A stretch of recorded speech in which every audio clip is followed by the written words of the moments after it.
Ms. Lyons? Recording. It's Okay. recording. All right. Let me just pull up. Wow. Good evening, everyone. The time is 7:38 p.m. And I want to welcome everyone to the Youth and Education Committee meeting. I want to welcome everyone back and also welcome our new members. Thank you for joining the committee. And I hope that this year is going to be one of success and working together to identify different issues and advocacy and fundraising. I'm going to start off with the roll call. And what I will do is to ask everyone to please identify themselves. Whether you are a board member, committee member, or you are a friend of the Youth and Education Committee. So I'm going to start with the way my screen is set up. To my right, the first, Ms. Saunders. I'm sorry, I had to unmute. Cheryl Saunders, a friend to the committee. And I've been participating for the last 2 years, though. Yes. And you don't want to join the committee? I've tried to, but it's just not happening. In But terms of when you said not happening because you don't have the time, your schedule, or I've submitted the application several times. I've been attending the meetings. I've been trying to participate as much as I can. And I've expressed the desire to, but it's just not happening. So okay, well, let me see. I will follow up with Miss Lyons. thank you around so that to much. see Appreciate if it. your application is in there, and we will work on you becoming that permanent member. Thank you, Gail. Appreciate it. Okay, thank you. Ms. McCain Brown. Good evening, everyone. Monica McCain Brown, committee member. Thank you. Ms. Hudson. Good afternoon, everyone. Ann Hudson. I have been a committee member, but I was a committee member many years ago. And then my membership, I think, fell because I was having some health issues and so on. So I have now rejoined the committee. I hope I'll be able to do that. I'm looking forward to making whatever contribution I can, or continue to make whatever contribution is necessary to move this community forward. So, Ms. Hudson, thank you, and let's also work on you becoming a committee member again. If you know, it's easy as just filling out the form. So between you and Ms. Saunders, I will work on definitely getting you back enrolled into the committees. Okay. Thank you. Edith Mark. Edith. Yes. Good day. Good night. Just How are you? I'm good. I'm thank a you. new member. You are a new Good. member. Yeah, Yes. I'm a new member of the community board. Yes. And also I did sign up to be a member of the youth and education committee.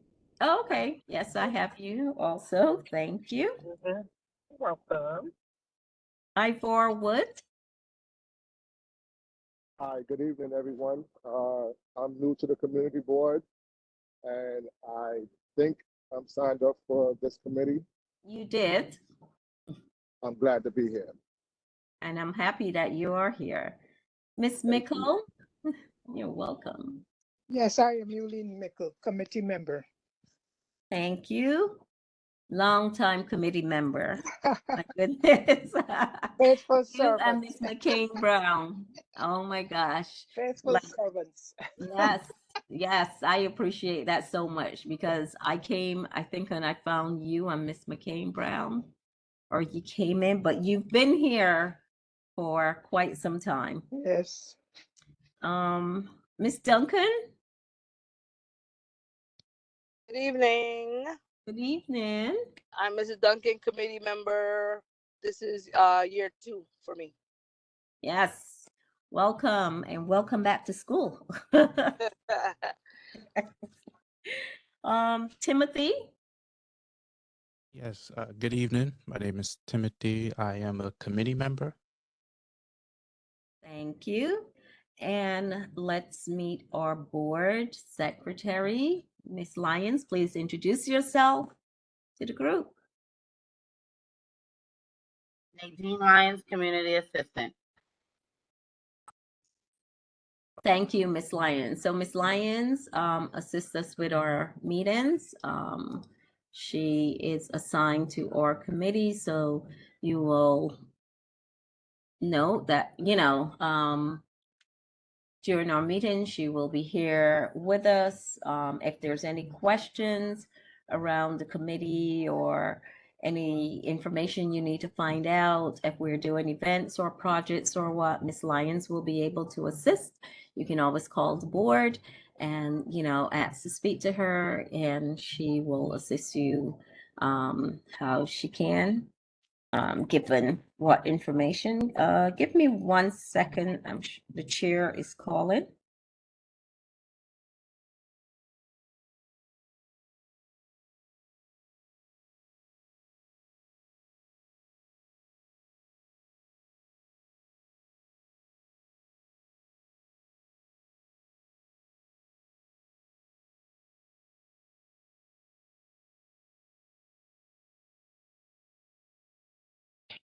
Hello. Yes, Ruth.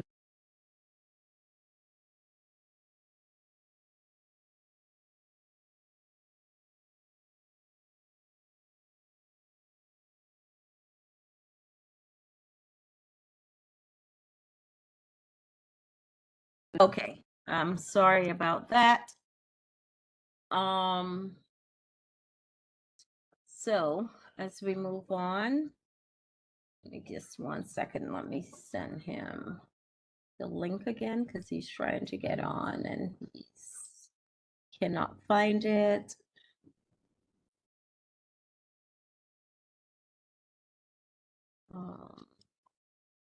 Good evening, All right. everyone. This is George.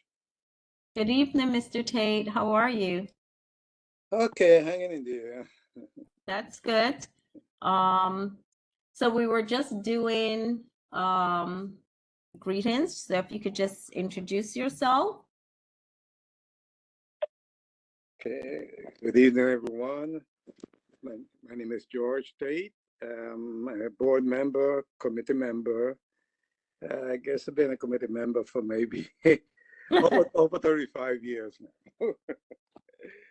Okay, All and right. basically that's it. I've been in the community for 43 years. Wow. And to see I'm sweating, just came back from my exercise. Okay. Yeah, right. Okay. Awesome.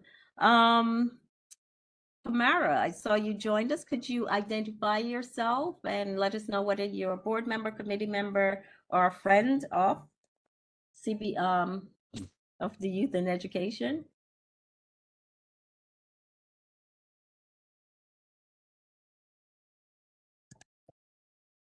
Kamara, are you there?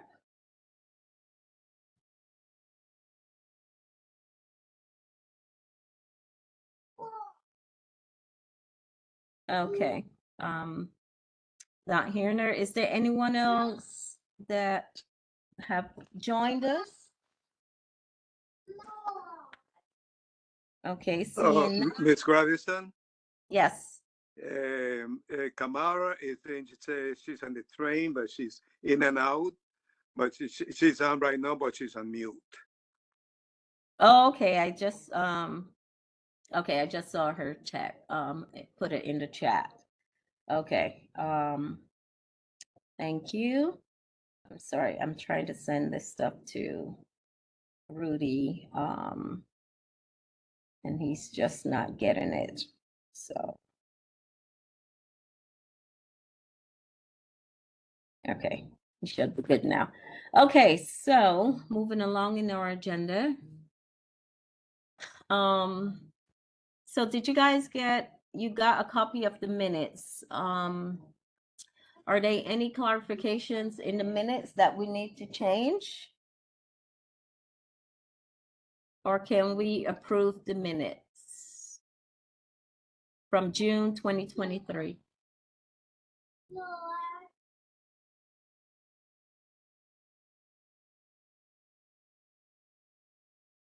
Last minutes. Okay, so if there's no changes, can someone make a motion to approve those minutes from June? Natasha. Motion to approve. I'm sorry, Board. Miss Duncan, could you say that again, but state your full name and the Oh. motion, please, so we can just capture it. Natasha Duncan, approved minutes. Can we get a second? I vote Wood, second. Thank you. Any abstains or objections to the approval? Okay, hearing none, the minutes of our last June 2023 meeting has been approved. All right, I'm gonna move into my report. Okay, so for all of us that are here, I want to welcome you back to our committee meetings. I hope you guys had a great summer. You enjoyed it with family events and outings and, you know, just doing everything to make that summer really wonderful and happy. For me, it was way too short. I didn't feel like we had a summer. That could be because I took some time off, but it really didn't seem like time off, and time is just racing these days. So I hope everyone had a great summer, took some time for themselves and their loved ones, and was able to get on a plane or get on a plane or, travel someplace out of New York. Yes, out of New York and enjoy themselves. So a couple of things happened over the summer, and I just want to highlight them. We had Youth Happening, which was on August 10th.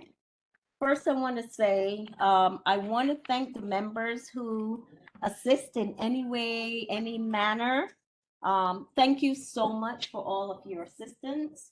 I want to call you out, Miss Hudson, Miss Saunders, Kamara, Mr. Daly. Who else was there? Anyone else I missed? Miss Prasad was there also. It started out not bad. The morning was pretty good and everything. And then, of course, the rain came and it kind of dampened the festivities. And then it really got going where it really started to come down. So we have a lot of making up to do for Grandison, you forgot Miss McCain Brown. Oh, yes. I'm sorry. Thank you, Miss Lyons, Miss McCain Brown. And of course, I forgot you also. Miss Lyons, who was there. Thank you guys, for all the assistance. Excuse me, Miss Edith Mark was there too. Miss Mark, you were there? Mm-hmm. Is that I'm what the you said? one who recruited the Lions Club. That's right. That's right. Donated the book bag. Yes. I am. Please believe me, it's not my memory.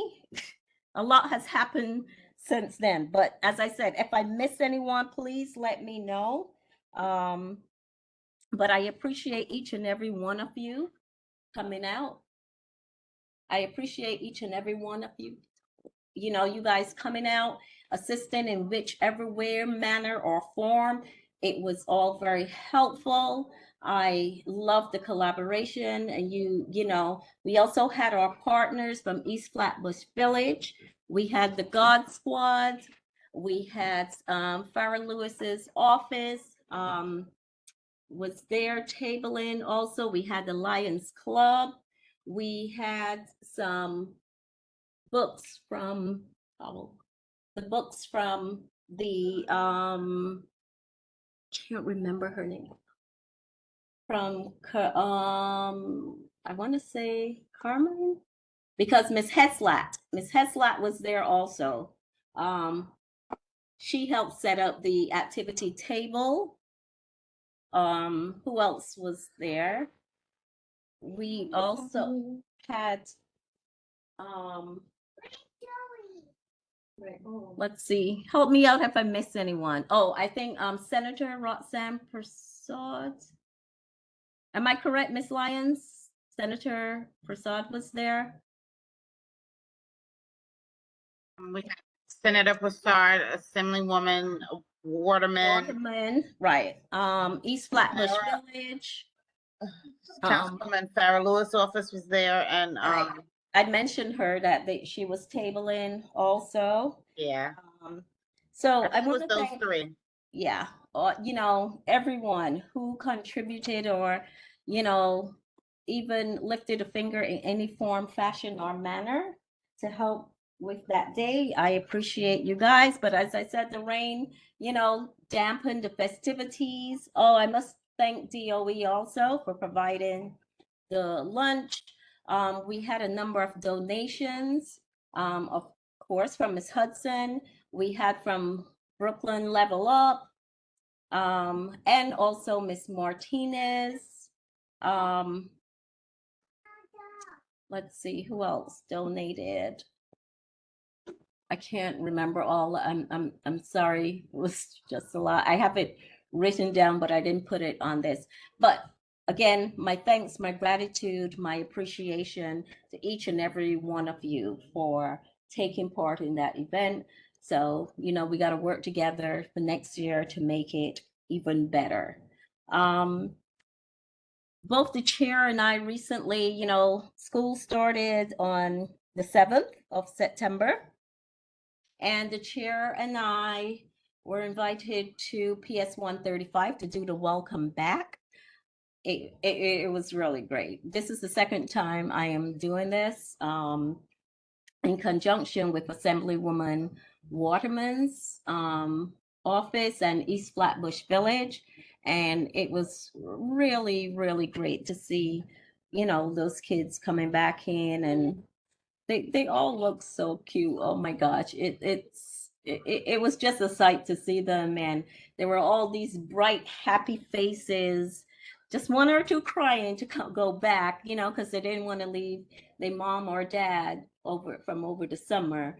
But it was great and an honor to be there to welcome our kids back into school. And, you know, it's something that I look forward to now every year doing, but I have to, I guess, like spread myself out to every school so that we don't seem like we're choosing any favorites. But it was a really, really great event. Those are the two things that I wanted to put in my report, which is based on over the summer and from last year. There's some other stuff I want to speak about, but it's going to be more on the new business. So if there's anything that I've said that anyone has any questions, concerns, or comments, please let me know right now. Yes, Ms. Gratitude, George State. Yes, Mr. Tate. Yes, as I had mentioned before, I wasn't going to be there because I was in Ghana for most of I our. saw you. I saw you. I saw you on that on the Jeep. I was like, he's living his best life. Yeah, it was more educational than a vacation. But yeah, but my question was basically about my I know there was a question before regarding the daycares and all that. So were you able to recruit the daycares, or how did you finally recruit the children? So, you know, we still have the list that was used from years ago with the daycares. Yeah. And, you know, Miss Lyons had also worked on that and, you know, made phone calls and stuff to them. Of course, some are closed, some are under different management. I think this year, what we may have to do, and if I can get any volunteers, this is something that I will talk about, maybe not tonight, but maybe at the next meeting, especially when it comes to youth happening, and to ensure that we have a comprehensive list, is to go through that list and make phone calls to all of those daycares that are on there. And if you guys know of any, you know, any new organizations, any daycares that have recently after COVID opened up in the community, I'm still going to leave that list. I know I had sent a link to it because I wanted it to be a Google link that people filled out or add information to. I can always resend the link, but if there's any new entity within the community boundaries, and maybe not even within, because, you know, this is open, it has become larger than just Community Board 17. But if there's anyone, you know, that has a daycare or a summer camp or some kind of summer program, please add it to the list. You know, that way we can start to get the lists updated in real time. And, you know, as we make those calls or try to find, you know, for the existing ones, we can either, we may have to cross off some, because I know there was a couple that I had called and emailed and even got back responses, like some of them were like, well, we've moved or we've closed, that the daycare is closed, it's no longer, you know, like a program, but they were doing something else in the space. So yes. Yeah, if you don't mind, could you resend the link? Because I know a couple of them that have closed during COVID and never opened back. And never open. Yes, yes, So that I'm is, trying to update as much as I can. yes. I thank you for bringing that up. Anyone else? Any questions? I would also like that link. If you could resend it, I'm not sure if it's Yeah, my membership went down. I don't think I saw it. Okay, I will send it to everyone. All right, thank you. I will definitely send it to everyone. Okay, any other questions?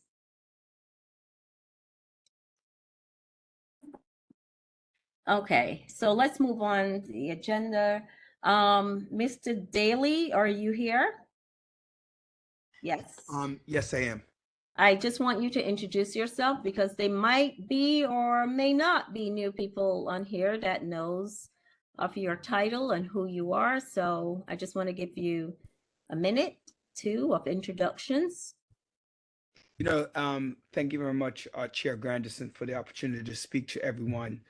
Each and every year, I do try to meet with all of the committees at least through the first couple of months to ensure that we are meeting the community's need. I want to publicly applaud Chair Grandison on her efforts in terms of what she has done to show and bring light to youth and education, from last year with Cops and Kids to Youth Happening to coming out with me and meeting with some schools. And I know we have some more schools that we want to look at. I want to make sure to take this opportunity to let everybody know that we do have a lot of things going on at Community Board 17 that we are working on to improve the quality of life of every individual that work, reside, have significant interest, children that attend the schools, you know, that have affected us, including over the summer, we met with DOT. One of the principals did complain that a couple of students had gotten hit by city bikes. So some of them we're getting helping to remove some of them from our local areas. along with Zipcar. So we, although we had meetings that stopped over the summer, general meetings, but the board didn't stop. I just want to make sure that we do that, and I'm looking forward to some of the great work that the Youth and Education Committee will do coming up this year. And as most of you know by now, I was a former assistant principal with the New York City Department of Education. So education is, and young people, that those two things are some of my great love. And I would like to continue that. So thank you very much, Chair Grandison. Just keep up the good work. I'm so glad that you and I think and act alike on the importance of our young people and how to make their lives better. So thank you very much. And thank you, committee, for all the work that you do as well. Thank you, Mr. Daly. So I just want to give a shout out to our new members. I know some of them had joined us during the June meeting. There's a few of them that are not here. So Kamara, I know she said she was on. Hello, can you hear me? Oh, there you are. Yes. Hi. Hi. This is my second meeting. It's so great to see you all. I'm Kamara Swaby. I had the honor of volunteering at Youth Happening through the rain. It was still a fun and enjoyous event. So I'm glad to be a part of you all. Thank you, Kamara. I'm excited to have you, and thank you so much for Youth Happening. I like that you came in, you was like, okay, what can I do now? Even although you had to leave to get to work, but I appreciate that. Mr. Wood, this is your second meeting also, am I correct? Mr. Wood? Yes, I think this is my first youth meeting. Okay, your first youth meeting, but you've been at the board meetings. Yes. Last yes. one. Okay. So I want to Yes. welcome you also. Thank you. Miss Mark. Let's see what I have here. So, Miss Mark, you're relatively new also, correct? Yes, ma'am. Yes. So I want to Yes. welcome you to Thank the you. Youth and Education. Ms. Saunders, I can't call you new, can I? I've been trying for a while. No, I'm not new. I can say welcome back. Thank you. Thank That's you. how I will term it. Welcome back. Saunders and Ms. Hudson. Yes, I do. Where? Yes. Oh, okay, yeah, it is. Miss Mark, could you mute? Thank you. I'm So sorry, welcome thank back to Ms. Saunders and Ms. Hudson, but welcome back to everyone. It's great to see you guys back. Now, moving on, a couple of things I want to talk here in regards to unfinished business. So one of the unfinished business, this is not really unfinished, it would be continuous for every year that the committee is in effect, and it's about attendance. Okay. We are really serious about cleaning up our list of attendees. And being that we now I have so far 22, I want to say there are 22, Ms. Saunders and Ms. Hudson, 24 people that are community members. Okay. Out of those 24, there are about 4 or 5 people that have not attended meetings for the year or maybe twice for the year. It's not acceptable in terms of having a quorum, especially if we have to vote on any major issues that need to be passed and then move on to the board. It disrupts the quorum process. So this year, I will be removing people. There will be a warning. Last year we did it We sent out letters letting people know. People didn't respond. I was kind. I did not remove people. But this year, I'm sorry, if you are not attending and you don't have an interest and you haven't been here for multiple months, then I'm going to say there's a disinterest, unless I am told or notified that, you know, this person is ill and they're not able to attend. There are certain things I will give concession to, but if you're attending for the sake that you're just not attending, then there's no need to be a member anymore. There's no need for you to be part of the decision-making process. It may sound strict, stern, but Board Hall is very keen on attendance when it comes to the committees. And as the chair, I want to be able to do things. I want to be able to move forward. I want to be able that if we're having a meeting and we make certain decisions at that meeting as to the processes of how we want things done or to move forward with certain events or things that we need to talk through. I don't like when the next month someone who was not there or who hasn't been there for 2 or 3 months comes back and then try to change the whole process of it. It's very disruptive. So, as I said, we will be removing people from the committee. I will be lenient in regards to certain, you know, if you write and you say as we send out those letters, well, hey, you know, certain factors, you know, with my health or with family has stopped me from being part of the committee. And I guess my response would be, for the sake of the committee, should we remove you for now so that the quorum process is not disruptive when it comes to voting? Or do you think that moving forward, you can make the meetings to be part of any decision-making processes that we have? So I just want people to be aware of that. And it's not that I don't want people on the committee. There's a reason why we do ask for quorum, and we do look, you know, for people to attend the meeting. Plus, you know, for me, you guys are all expertise in your field. You come with a great set of knowledge that we can all utilize. And, you know, sometimes that is needed. Sometimes that is needed. And I like to hear from everyone, give everyone a platform to express themselves and their ideas that would help us proceed forward.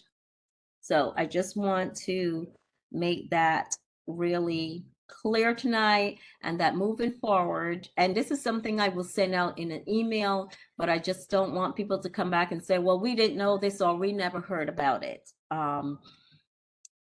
So that's one thing.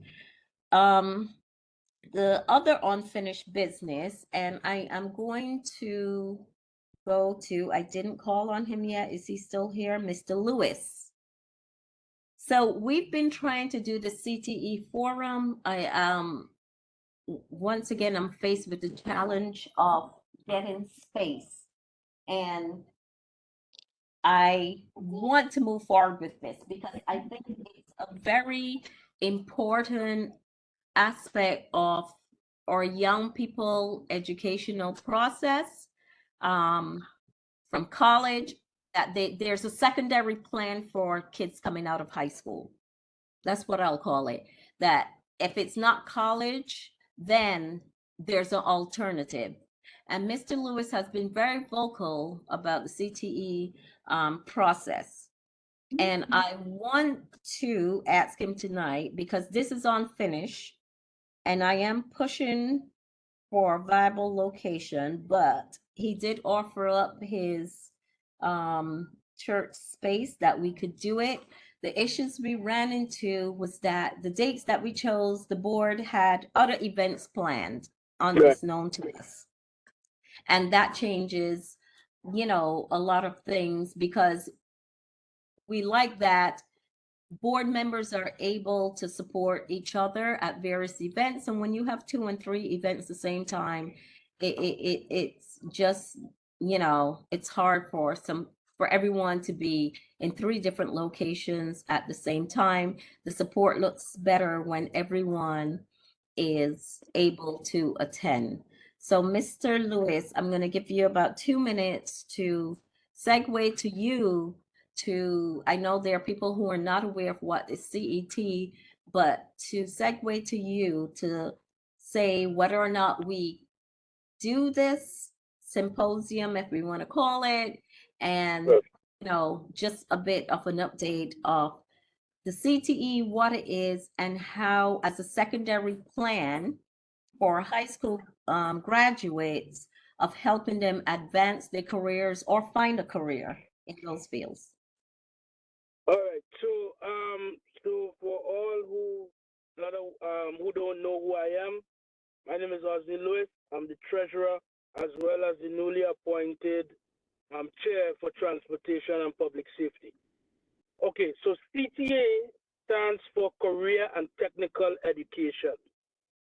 Now, CTE also could fall under what we consider STEM.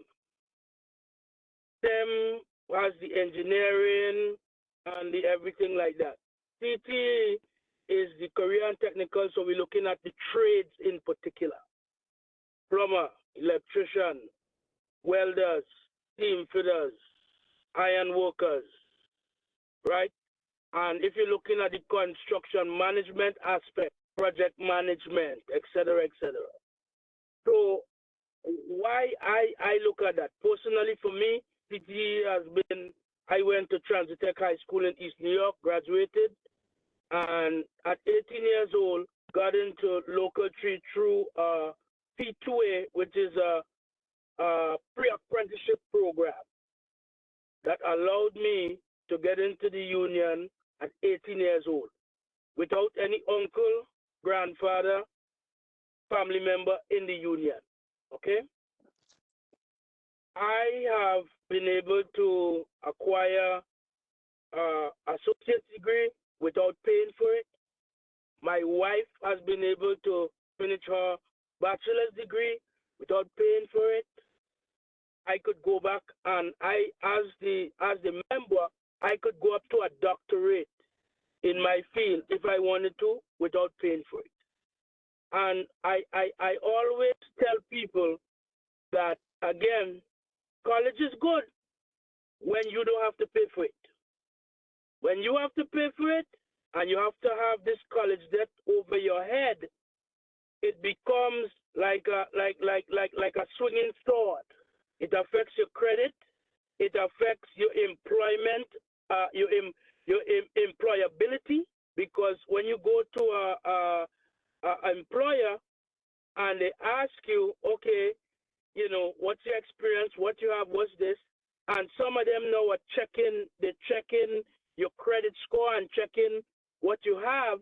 If you look like somebody who is a liability because of having high interest school loans and all those things, that person will look at you as somebody that just come into the job and you're only there for the money. And this is something that is not explained or spoken about enough at the college advisor level, either the high school advisor level. So I see CTE as the wave of the future to avoid college debt. There are many, many trades that are educated with or have access to educational programs that include college credits, certification, and so forth at no cost to them. And this is what I look at. And plus two, there's a lot of young people that, again, CTE does not just include the trade, but CTE also includes coding.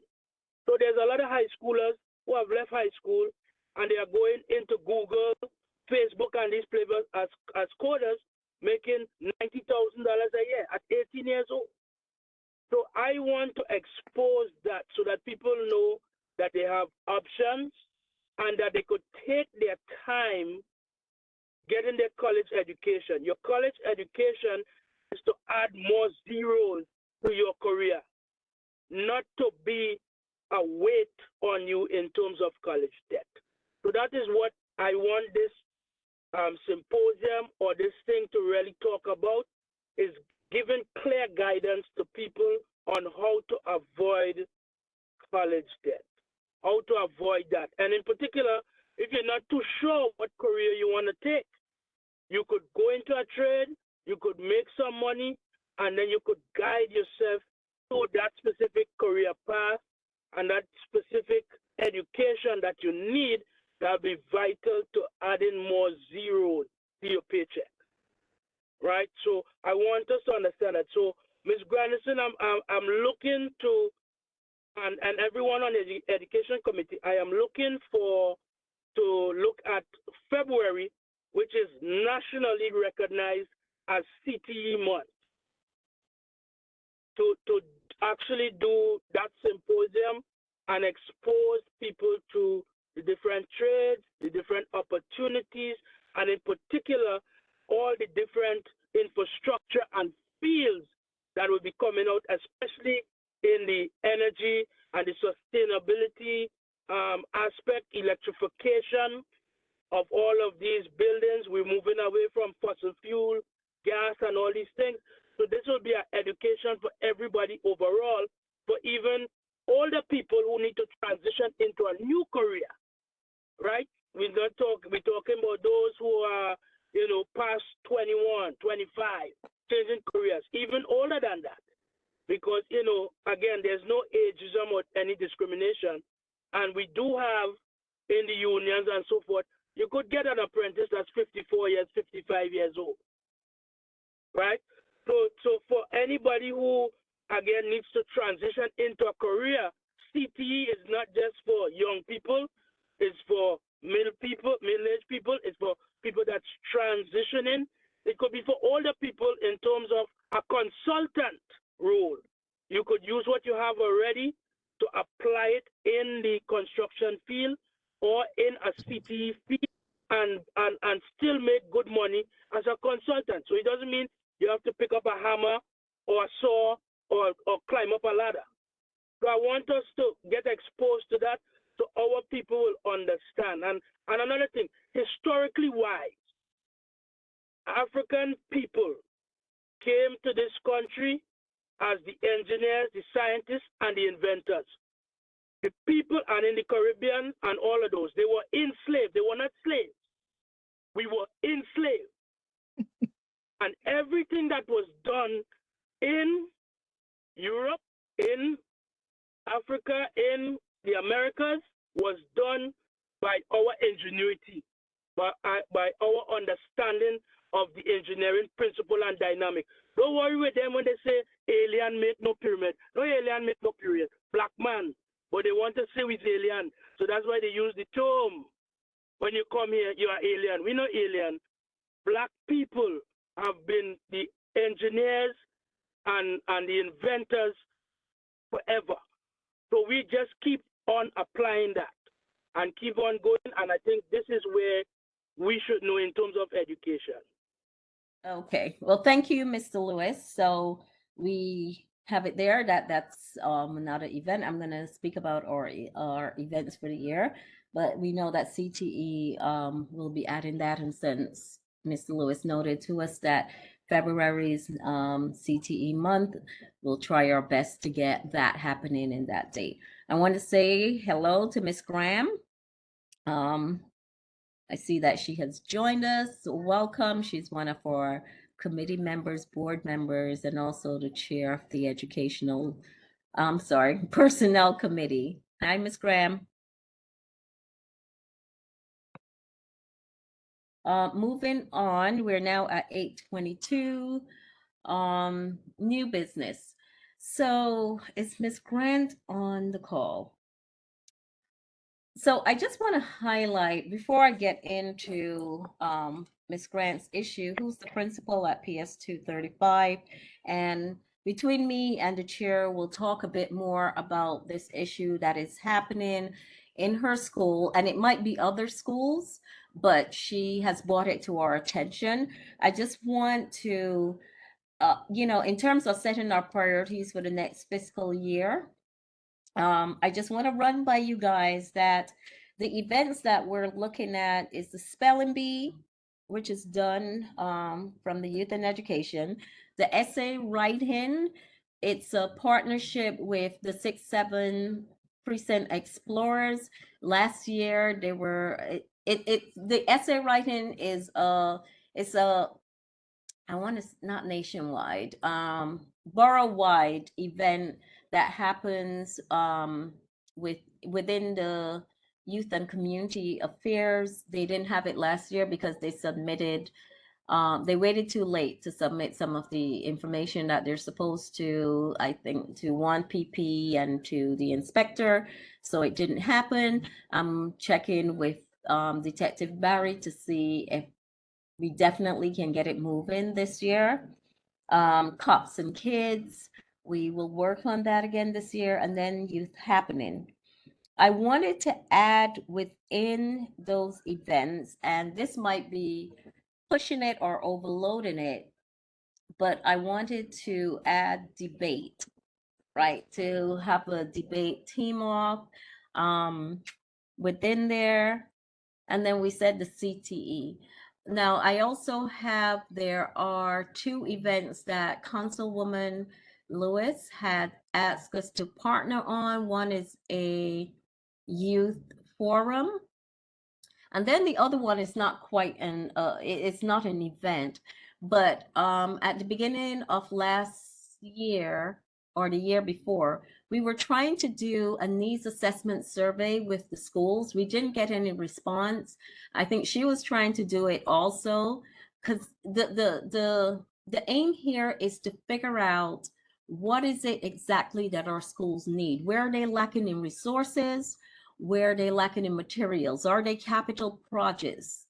Different questions that we're asking. So that is something that we more than likely will be working with her on. And it probably wouldn't be till later in the year. We haven't met yet, but I'll keep you updated once she gives me some more information around it. And even if they decide to back off, it's still something that I want to work on and get done. Because the next issue that I'm going to highlight is kind of tentative to that. But also, let's see, I think those are the events that we're looking at. Let me know if you have any questions around that. One of the other things that is very tangible that I want to do this year is to fundraise. And I think we now have everything we need to legitimately go to a funder and start writing some proposals. And I know that there's 1 or 2 people on the committee that has spoken to me about fundraising and that they're willing to hop in, to help out with this.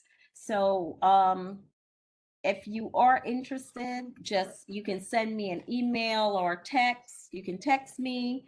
I'm going to put my number in the chat, and we can form, like a little committee that will work around fundraising issues and how we, can get some kind of funding, especially for Youth Happening. I am tired of begging.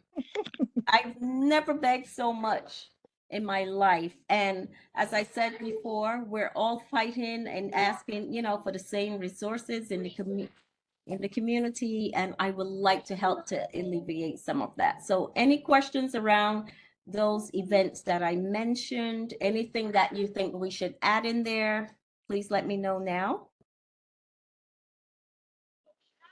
Hi, can you hear me? Yes, Tamara. Yeah, quick question. Are there anything being planned community board-wide or borough-wide in terms of preparation?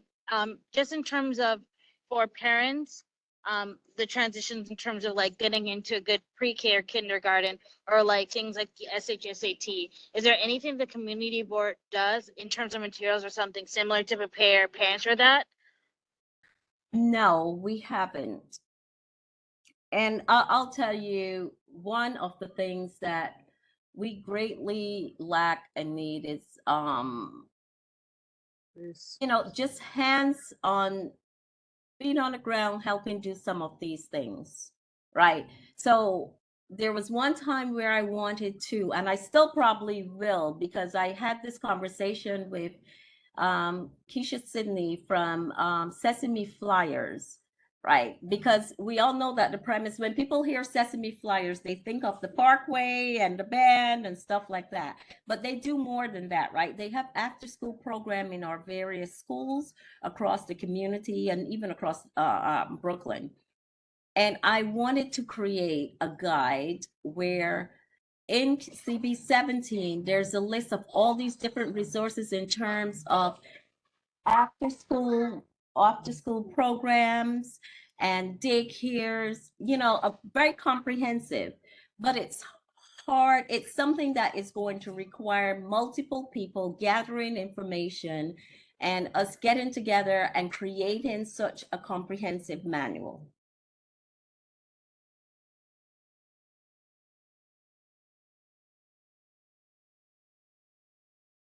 So was that a volunteering, I hear, Kamara, to help create something in that manner? I'll get back to you on that, but thank you so much for that. Okay. Well, thank you for your question. Ameline Mickle. Yes, Ms. Mickles. I think I noticed, I heard about community boards that stage job fairs. Is that something like that Mr. Lewis is thinking about? Making a day for job fairs where you invite people in and have the youth. No. Yeah, what Mr. Lewis is talking about is completely different than a job fair. It's a symposium where you are given information on the CTE programs that exist in the city. There's some that exist on under DOE. Also, DOE has a CTE program within their portfolios. Okay. And it's it's the secondary education after, from high school where I got that. right. So it's not a job fair. It's not a job fair. Is it possible for us to think about something like that? So before the job fair, people have to be educated about the jobs, right? Well, that's where to do it. No, but the job fair in particular is to direct people to specific employers or people that are ready to employ them one time. I think that's sometimes that is the thing that mixes it up, where you want to educate people and give them job fair. No, job fair in particular should be a difference in terms of a network, and you get introduction to employers based on your credentials and your criteria. The symposium is different because we're educating you on being certified and have specific talents and specific abilities that an employer would want. Once that is completed, then you could have a job fair or a networking situation in which you could get it. But first thing, you need to be educated and certified, because I find it's not very, how I could say it, it's not very productive by just introducing and telling them about it, and they're not certified or they're not prepared to do it. So that's why I like to break that up differently, because for me, job fairs don't do anything. But if you're not qualified, no, you're fighting to get qualified. And then if there's an opening, you can't get access to it because you are not qualified for that job. You understand what I'm saying? I agree with you totally with what you're saying, Mr. Lewis. But I'm thinking there are other districts that do hold the job fairs. So I don't know if we are not, Yes, I understand that, but for me personally, I think it we don't doesn't. support that. No, because what it does Because is that you. people want Mhm. jobs. People want jobs. No doubt. But the problem is that most of the time you're not qualified for that job. Okay, fine. Right, right. The right. employer, if the employer is there to hire people to put them to work, and you're not qualified or you can't meet the basic criteria, then you don't get hired, and then you leave people dejected. So I prefer to give them exposure on what is out there, and then you pick 1 or 2 or 3 programs, and you try to pinpoint where you would like to be, get certified, so that when you're certified, I could hire you. And this is a good segue. This is a good segue into the Shirley Chisholm project, because a lot of the people in our community are not qualified to be on that project. You have some members who are part of the union. You have some people who are exposed. And right now, I am actually putting a proposal together, which I submitted to McKissick, and I submitted, and I believe I sent it to Ms. Frazier to advertise a 40-hour SST program that would give people the basic credential to get hired by the contractors who will be coming to that job. They broke ground already. They're digging it up now. So those excavation jobs are limited because it's large things. But once they start doing the foundation and building the place, I want our folks to be able to go directly to the workforce development and get hired to be on that job. May I So say that is, something? Give Miss McCain Brown, give me 1 second. I saw Mr. Tate's hand was up, and then I'll come to you. Mr. Tate? Yes, I'm all for the symposium and everything, but I think that a job fair, which we have done in this committee in the past, is it would be a welcome, because we are dealing a lot with children over here, and then a career, you could call it job fair or career fair. Because what we did, we brought in different people from different what they call it, different profession, and we presented it to the kids. At a young age, they are still looking for a career path, and if we have a different professional come in and present to them, it could give them an idea as to what they want to do in the future. So I don't think we should dismiss what Ms. Mickle said about the job fair. Do we want to call it the job fair? Do we want to call it the career fair? It's semantics. But I think we need to present the kids with different alternatives as to what they want to do in the future. And we could bring in, as I said before, different professionals as we did in the past. We also teach them how to write resumes. We give them a guidance as to how to go into an interview and so forth, prepare them for the future. That's all I want to say. Thank you, Mr. Tate. Ms. McCain Brown? Yeah, I just wanted to say that I see both sides of the story, but I agree with Ms. Mickle. And again, a job fair is even different from a career fair. A job fair, people are going with their credentials to present to people who are looking to employ them. So again, with Mr. Lewis, after those people have been trained with career and tech and they have their qualifications and there is a job fair, then you have employers who are willing and are ready to have people with those qualifications. I think a job fair is something, again, as was stated by Ms. Mickle and Mr. Tate, that's needed. A career fair also is needed. What are So needed? all along those different lines, I think we can look at it. Everything is viable and everything can be useful if it's used for the correct purposes. Exactly. Correct. Well, thank you. Thank you. I agree with you. I think at some point in time, Mr. Daly, correct me, was that there some point in time when you were talking about job fair or career fair, but doing it from the broader perspective as the board as opposed to a committee? The board should be doing. Is he there, Mr. Daly? It's not there. Okay. I'm here. What's up? So I was asking, was there at some point, some time when we were talking about either a job fair or career fair, and you had said it should be done at the board level as opposed to a committee level? Or maybe it wasn't you I was talking to. I did say that some kind of opportunity for committees to work together, but also I also mentioned a while back to do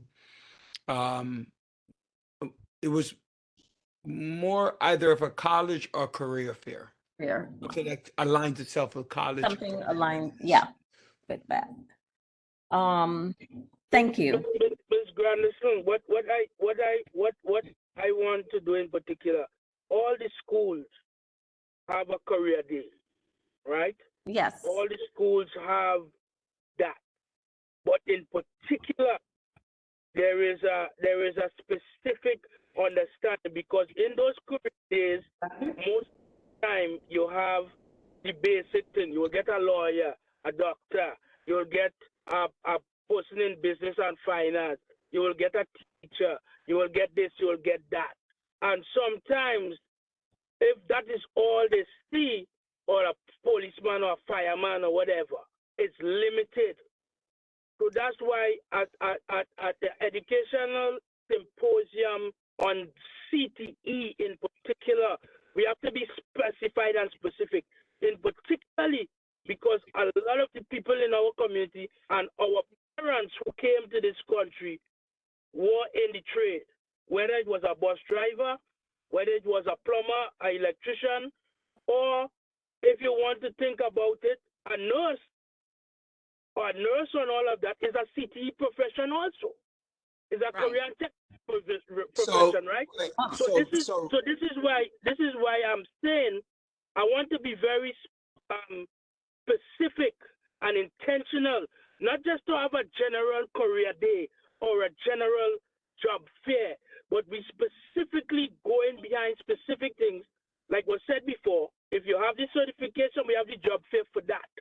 The career day could be an exposure of certain things, but I don't want it to be what the kids might see in school on a regular, because I've been to regular school. So, Mr. Lewis, let me just interrupt you real fast because, for a number of reasons. But one of them is that college and career readiness outlines just that, right? Exactly. College and career readiness, meaning that if it is done effectively, right, the board in itself will present something that, so let me go back. When I do a career day, I invite plumbers, I invite builders, construction workers, firefighters, police officers, and Ms. Grandison and I have done some together where the group of people who are there are not just right. Doctors or lawyers. Right. So I because we cannot do a whole bunch of fairs, right? A whole bunch of activities. And as a chair of the board, I am going to frown on a lot of activities because that it limits what the board can do for all the other components, right? But there is a vital importance that students see career technical education and the relevance of it, right? One of the fairs that I went to, the person spoke about the richest person that he knows in his family is a plumber who makes 1.7 million a year. And I remembered the number because I was like, I would never make that as a teacher, right? So we have to look at how we can marry all of the three, because a school doesn't just look at CTE. A school looks at career and college readiness. So whatever programs that we want to do, we want to look specifically at career and college readiness. So yes, We want the union worker. We want the laborer. We want the police officer. We want the military person. We want all of those individuals. But I think we have to be careful, right? If we cannot marry the two, because the two become vital, because a lot of parents might not want their kid to show up to something that is only, especially since we live in a Caribbean community, right? A Caribbean community push doctor, lawyers, engineers. So it's a way to rope kids in as well by offering both subject areas for them to understand, not just CTE, but the combination of the two. So we have to be very careful, especially with the community that we live in. I agree, Mr. Daly. Yes. But Mr. Daly too, if that is what you're going to do, then we have to educate on the pitfalls of the debt associated with that degree. I'm being very serious. We don't do that, you know. We don't. Hold on 1 second. Hold on, Miss Grandis. Let me answer that. Miss Grandis, hold on. Let me answer that. There might be a debt involved. Right? It all depends, right? Right. The debt can be manageable. Sometimes it's not, right? I don't know the answer. I mean, I know factually exactly for my kids. All their needs were met. We have a class. Right? That my children needs were met. College needs were met. Right? So the point that I'm making is I don't want, if my mother wants to send, if I want to send my kid to Harvard and I'm willing to foot the expense because I want a Harvard education, or if I don't want a Harvard education, but I want a college education, I'm sending my kid to CUNY. And if I don't want either, I want my kid to go into the military. Or my kid might not want that. He might want to be a plumber. He loves the fact that his father's a mechanic, and that's what he wants to do. I think that it is important that we value what a family wants. And they make that family decision. Your job, my job, is to say, hey, this is an option. You might even go back to college. You might want to own your own plumbing business and eventually want to have a master's degree in business and know how to run it, manage your money. That's not our decision. Our decision is, what is the information that we are presenting to families and the option? What do we want? Our children and our families to be successful, better than us, whatever that looks like. But we don't want them worse or the same. Thank you, Mr. Daly. I have to say we have about 14 more minutes, and I just want to say this before we segue into the last topic that I want to talk about and just get some ideas, is that, you know, we do have to marry the two, because we can't sit and say we're making decisions on just one set of the spectrum for people, and this is all that we're going to offer, right? We talk about school choice all the time, and that parents have the right to choose whether public, charter, or private school for their kids. And I see us as a group that who is going to give that information to the general community. And Mr. Lewis, I also agree with you that we do have to talk about that debt. That's all I'm saying. That's all I'm saying. We have to do the pros and the cons. Yes. We can't just, you know what I mean? That's my main point. I get you. We do have to talk about that. We also, because if we're going to educate and we're going to give out all this information, let's make it the whole pie, right? Not just a portion of it, right? So, can I just finish 1 minute? We have to, you know, let parents know, yes, there's a cost associated, but there are also scholarships out there. There's also financial aid, but you should also be aware of predatory loans, right? From some of these banks, and you know, which is the better area to get loans for your kids if they're going to do it.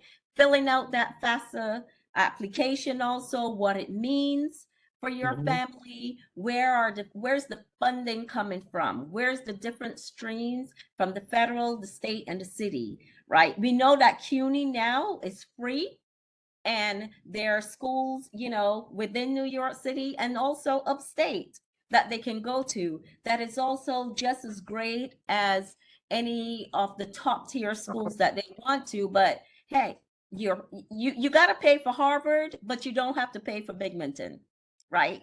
Those kind of things. It's just a matter of giving full information, letting parents know here's the pros, the cons, the good, the bad, whatever, when you're going to make these decisions. Miss Mickle? No, I do support Mr. Lois in his ideas of the CTE. Yes, Yeah, we all do. We can do the CTE by itself, Mr. Lois, Miss Grandison. No, So that's not different what I was aspects saying. of the development of the children. No. So we So, can. so we can what I'm saying, if you want to do two different things, but it again, I am intentional about specific things. So I think it should be separated because in particular, you know, I feel as though if you put the two together, it's like, okay, well, okay, no, I am specific about what I am. That's why in particular, when I talk about it, I talk about how effectively you could go to college without having to pay for it. Right. That is my discussion. So I would use college in that aspect based on what I have experienced in my life, right? So this is why I am intentional about that. Now, other folks could talk about college and the other thing because I don't know about all the other different things, FAFSA and all those things. That is not my strength. That is not my intention. My Mr. Lewis, intention we get it. is to, you Get it. understand what I'm saying? Yes, So that no, is why get I you know. No, I think what we're saying is kind of the same, but a little different, just put in a different way. We have That to yes, we expose will them to do every- about the CTE, but if we're going to do a career fair or a job fair, it must be inclusive. Well, yeah, well, that's why I am not talking about a job fair or a thing. I'm specifically talking about my thing, the career day and the fair day. That's a separate thing. Exactly. Right, that's And separate. that's why I want to. That's why I want to separate it. I don't want it to be the same No. thing. No. I think that there's some miscommunication here. We're not saying that the CTE symposium that we're going to do is going to be inclusive of anything else. That is going to be by itself. That's strictly a CTE right. Okay, forum that we've been planning. Anything else, if we do a career and a job fair, it would have to be a separate event. Okay. We could not do them all together. Okay.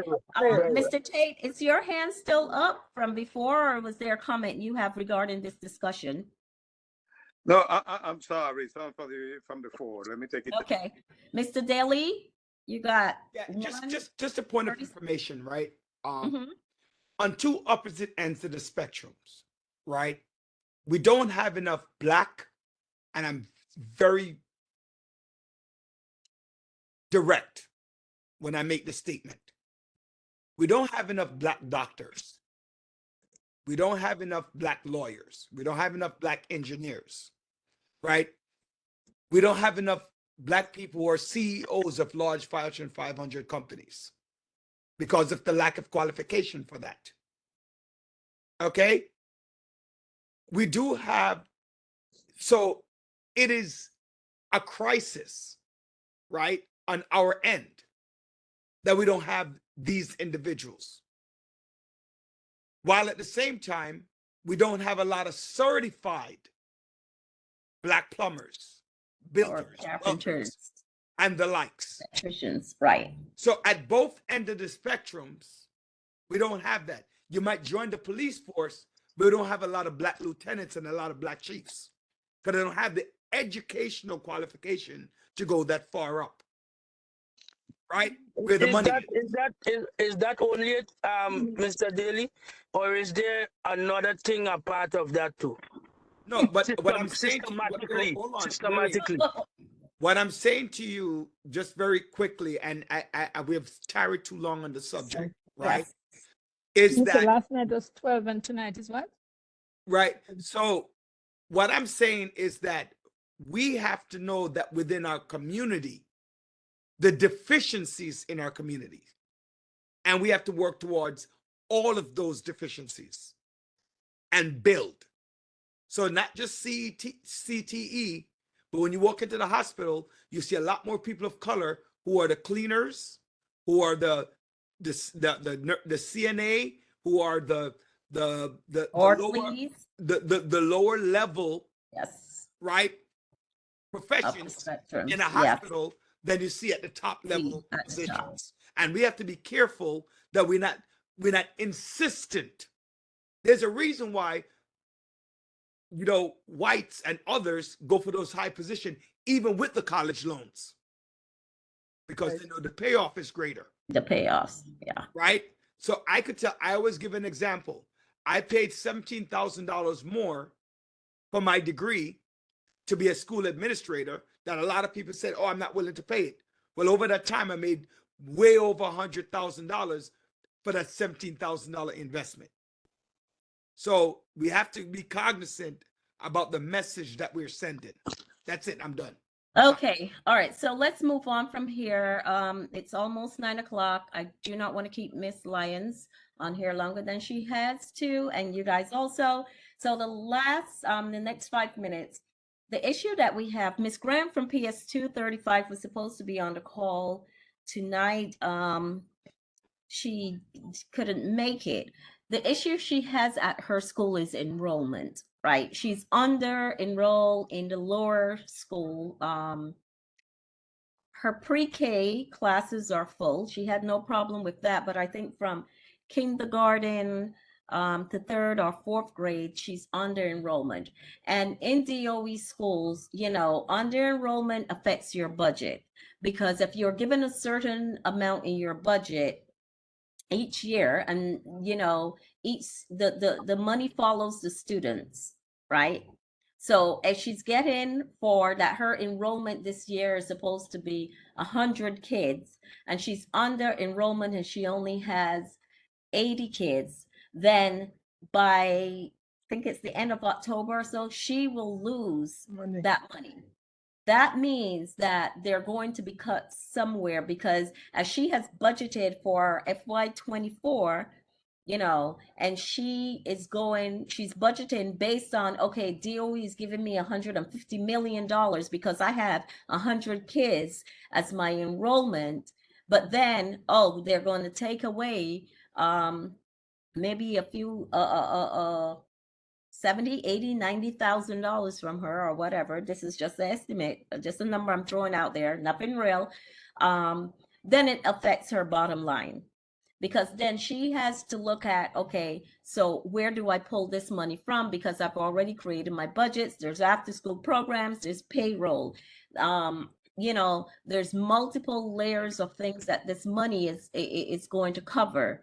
So she had asked us, I got on a call with her and Mr. Daly last week, how can we help her with increasing the enrollment? And it's more about visibility, because is it that parents are not aware of 235 and, you know, getting their students there? She said that she knows it's not about the charter school, that they're not taking away in enrollment from her, but there were some real lifetime changes that have hit our community, where people are actually moving out of our community and moving out of New York in general, right? We're losing people because the cost of living in New York City just increases every time you sneeze, right? So she's facing that budget cut if she cannot increase her enrollment. Is it 20 kids, Rudy, or 50 by 50 students, Mr. Chair? We were saying like a number of 50 would be very good. Would be very good. Right. She's under by about 100. Right. So she asked us to. And it's K to 3 are the grades. Thank you. If we can figure out a way where we can help her increase those numbers. Now, I don't know if this is happening around the community in different schools, but this is, you know, she came to us with this issue. One of the things she also said that she was surprised that she hasn't gotten a lot of the migrant kids within the school. Now, I don't know if they're in the community or where they're located specifically, so I could not answer that. And I will not speak to that without factual numbers and facts to where people are being placed. But I just want to throw out there, if you guys have any ideas of how we can help her to increase her you know, capacity with kids. Any thoughts? One of the things that was mentioned was about, although it's late, school has started, is maybe having an event in the park where we, you know, highlight not just her, other schools. We don't want to disenfranchise any other schools or feel that we're being selective. But if there are other schools that are having the same issue, could they be some kind of event that we have in the park where we're giving parents information about, here's the school, here's what it's offering, if you want to, because it would be about transferring your kids at this time, which I do feel is a bit disruptive. But any ideas that you guys may have on this that we can take back to the table and have a conversation with her around? Where is 35? Where is that? Yes. It's on Lennox Road. And I always get between 39th and 40th Street. Yes, thank you. Yes, it's nearby. It's nearby the Downstate Hospital. It's a couple of blocks over. Yeah, 525 Lennox Road. Okay. And remember that used to have an annex on It's on Black Clarendon. Land. They have the annex, and they have the upper school. The middle school is in And they Canarsie. have the Lennox Right, but Academy. it's been axed. So the annex is no longer part of 235 anymore. It's now has become its own separate school. Which one? The annex, or you're talking about the Lennox, the The one school in that is Canarsie? on Canarsie, yeah. Okay, that's the upper school. That's the middle school. Yeah, the middle school. It's no longer part of Lennox Academy, and it's separate. Right, it's So- separate. So any ideas, any things that you can throw out in about 1 minute? I just want to say, hello, Lennox Academy has had a name for years. It was one of the top schools in District 18, and it was a feeder school for our school. Again, as Ms. Grandison just noted, so many things have changed. Parents have moved out. Other parents who have moved in and not sending their kids to public school. And I do think that it is a crisis in the public schools. And I really don't know, you know, we're asking for solutions. I really don't know or have any idea about how it's being fixed. But I'm surprised and saddened to hear that a school like PS 235 is really looking for a number of students. Since in its heyday, it used to be one of the top schools. And I think one of the main reasons is parents have moved away because of the cost of living in New York City, and those who are coming in and not sending their schools to the local public school. So isn't there educational committee or something for District 18? In particular, the folks that dealing with Title I and all these things, right? And isn't, you know, what I look at too is Mr. Lewis, sometimes there is a policy and there's a superintendent, but it's parent choice. no doubt. But what I'm Gotta saying, get the parents. but it's not just the parents, but you have to remember too, a lot of these charter school advertise something that at times the public school don't get the same type of advertisement. No. Let me just say before Mr. Lewis, she clearly stated that it was not a charter school issue. I'm Students not saying it's only that. All I'm just stating is that even with the folks that say, I graduated from PS 235, my sister, my cousin, my My nephew, son went there too. right? So again, why I'm stating that, right? The same people who do these educational committees, there must be a way to talk to the DOE to be a little more lenient based on the demographic and based on the thing. Now, if you can't get to talk to them, that's fine. But there has to be a way to understand, because it's not just that throughout New York City, it's the same thing. People have left in the private sector, in the public sector, anything.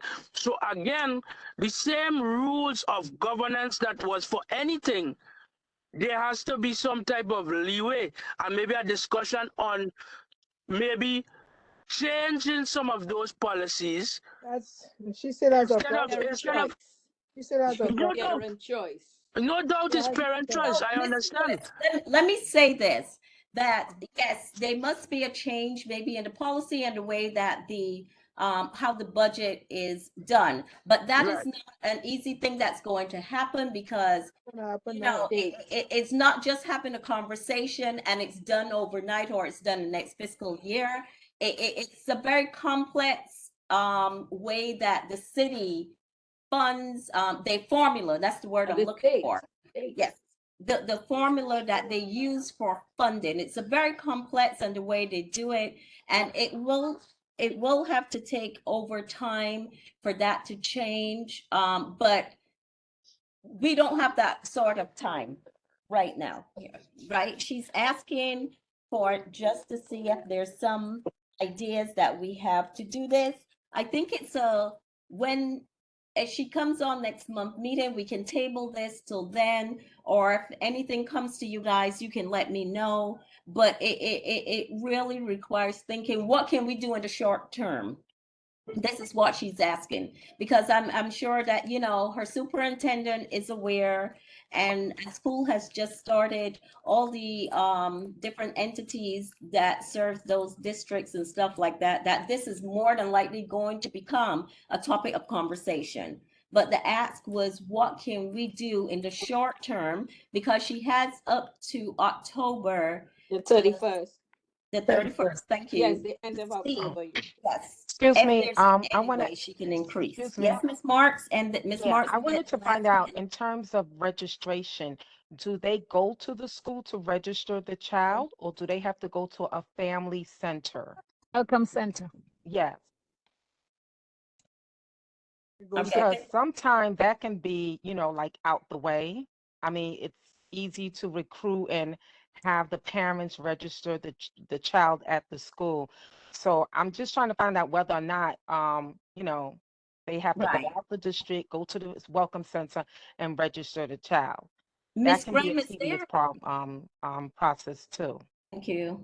They can walk in too, but sometimes they want to send them back to but the strongest voice is the CEC. Those are the people that deal with policy. So they could activate their CEC. Yeah.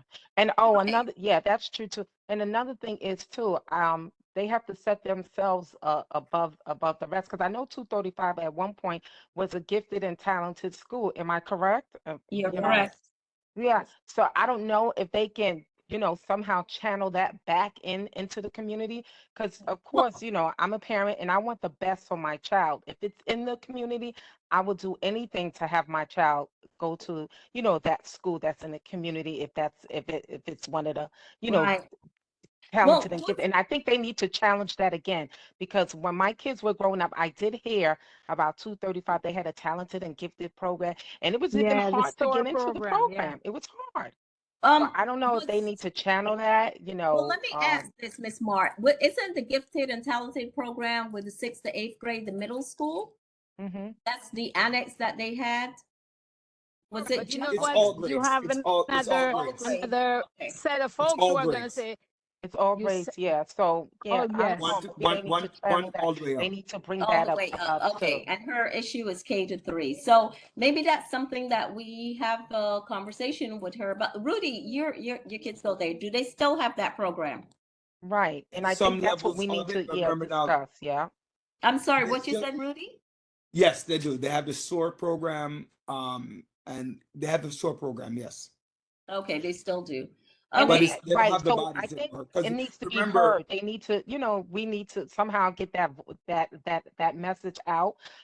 You do have two hospitals. You have downstate and That's what I Kings would say. County. Maybe she can, talk to the Make flower. administration of the hospitals to see, because with workers there, they have children as well. I mean, I worked at Kings County, and I remember hoping and wishing that my child could go to 235, because it was easier for me to go and pick Bring the my child. child up, take him to school. So I don't know, we can maybe get some I'm sorry, flyers out Edith. and post them, you know? He probably needs to put up flyers. Yeah. Edith, Yeah. Miss Mark. Yes, Go sir. ahead, Mr. Daly, and then Timothy, and then we're gonna sign off. I just want to ask Miss Mark if I love that idea, and I'm wondering if Miss Grandison, Chair Grandison, and I and you can meet on that conversation, because I do think that's a great idea. Okay. Did you hear what Nice. he said, Miss Mark? Yes. Okay. So- All right. Like I so- said, we can reach out to the school, to the No, hospital. we will. No, administration and I see don't what want we to. can do. It's 9:10, so I really would like an email from you to Miss Grandison and I. We could set up some form of meeting to discuss it. I think that is a brilliant idea. All right. Okay. Timothy, you get the last word. 30 seconds, Okay. and we're Thank time. you. Thank you. So good evening, everyone. Hope all is well. Just throwing a suggestion out there. If all else fails, this community organizing is something that we can do. Maybe hold a rally, try to get some local press or politicians involved in the process. Never underestimate the power of organizing. I think that's very important, especially a lot of changes going around in the city. So just throwing that out there. Just Okay. maybe host a rally or something. All right. Thank you. Thank you. So it's now 9:10, and we've had some great conversations, but I'm sorry we have to bring it to an end. I want you to go back to your night, and to Miss Lyons to give her back her time. So if there's anything within these conversations that we had that you want to send to me, any ideas about anything else, please email me, or I put my number in the chat. You can text me and we can further discuss. Can I get a motion to? Just Miss Grandison, just Yes. Kamara, I sent you an email, a text in the chat. Please look at it before you adjourn. Oh, okay. Sorry. No, it's Kamara. I didn't send it to everyone. I just sent it to Kamara. Oh, you just sent it to Kamar. Yes. So how can I? I'm just saying I want Kamara to take a look at the chat. Oh, okay. And I also see Kamara's text in here talking about a panel workshop on the options and pathway for our choices in public career. Okay, in regards to that, I like that. And parents are informed on how and when to register, how we can advertise the public schools as other. Okay, those are two great ideas. Ms. Wabi, if we could also have a conversation with you on those. Yeah, that would awesome. be great. Okay, so. And can you send it to me again, Mr. Daly? I do not see it. I'm currently on my phone right now, so I don't know if that's causing an issue.